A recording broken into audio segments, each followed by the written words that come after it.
Bonjour chers auditeurs de l'ODJ Média, notre chroniqueur de l'ODJ partage son avis et sa réflexion, dans un article qu'il a intitulé « La guerre au sud du Liban, une crise oubliée dans l'ombre de Gaza », qu'on écoutera ensemble dans ce podcast. L'auteur débute son article de la manière suivante.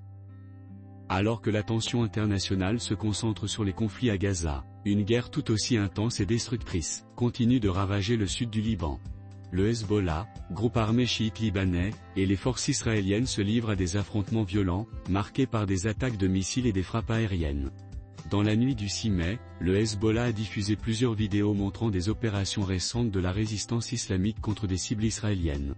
2 missiles Alma, Diamant, ont été tirés sur des sites sensibles, notamment le site d'Adater et celui de Ramon Naftali.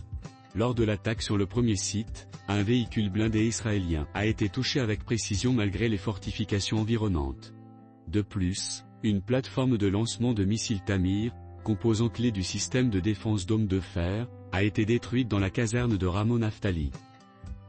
Notre chroniqueur approfondit sa réflexion ainsi.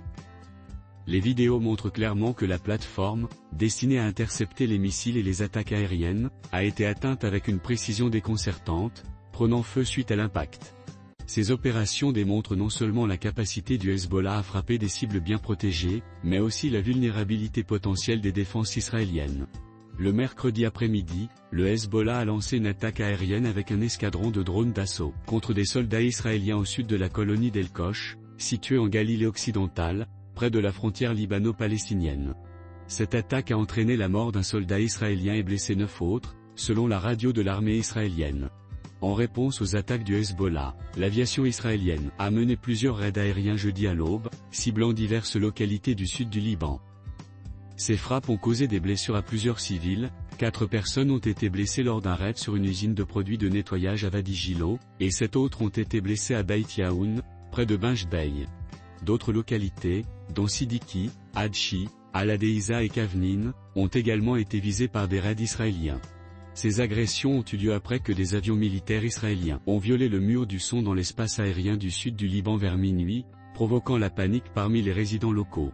La situation au sud du Liban mérite une attention urgente et soutenue. Les attaques et contre-attaques entre le Hezbollah et Israël entraînent des pertes humaines et des destructions matérielles significatives, exacerbant la situation humanitaire dans la région.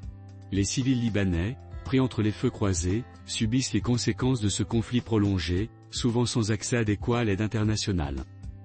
Il est crucial que la communauté internationale ne détourne pas les yeux de la crise au sud du Liban. Les efforts diplomatiques et humanitaires doivent être intensifiés pour protéger les civils et travailler vers une résolution pacifique du conflit. Les acteurs régionaux et internationaux ont la responsabilité d'intervenir pour éviter une escalade supplémentaire et promouvoir la stabilité dans cette région déjà instable. L'auteur termine son article en ces termes. Alors que Gaza attire à juste titre l'attention mondiale, il est impératif de ne pas ignorer le conflit tout aussi grave au sud du Liban. La guerre continue de faire rage, causant des souffrances immenses et nécessitant une réponse immédiate de la part de la communauté internationale. Les internautes marocains, bien informés et conscients de ces enjeux, peuvent jouer un rôle crucial en sensibilisant davantage à cette crise oubliée. Mobilisation israélienne et réaction internationale face à l'intensification des hostilités au sud du Liban, le gouvernement israélien a décidé de mobiliser 50 000 soldats de réserve supplémentaires, portant ainsi le total à 350 000 troupes en prévision d'une opération militaire d'envergure. Cette décision, perçue comme une mesure préparatoire à une escalade majeure du conflit, a suscité des réactions mitigées sur la scène internationale. Washington, en particulier, a exprimé ses préoccupations, mettant en garde Tel Aviv contre les risques d'une escalade, qui pourrait mettre en péril la sécurité d'Israël. Les États-Unis craignent qu'une telle action ne conduise à une instabilité accrue dans la région, compromettant davantage la fragile paix au Moyen-Orient. Cette situation complexe requiert une prudence extrême et un dialogue international renforcé pour éviter une détérioration supplémentaire de la sécurité régionale. Rédigé par la rédaction de l'ODJ. Merci d'avoir écouté ce podcast de l'ODJ Média. N'hésitez surtout pas à nous suivre sur nos réseaux sociaux, Instagram, Facebook, TikTok, LinkedIn et Twitter. Alors, on se dit au prochain podcast de nos chroniqueurs de l'ODJ, et à très bientôt.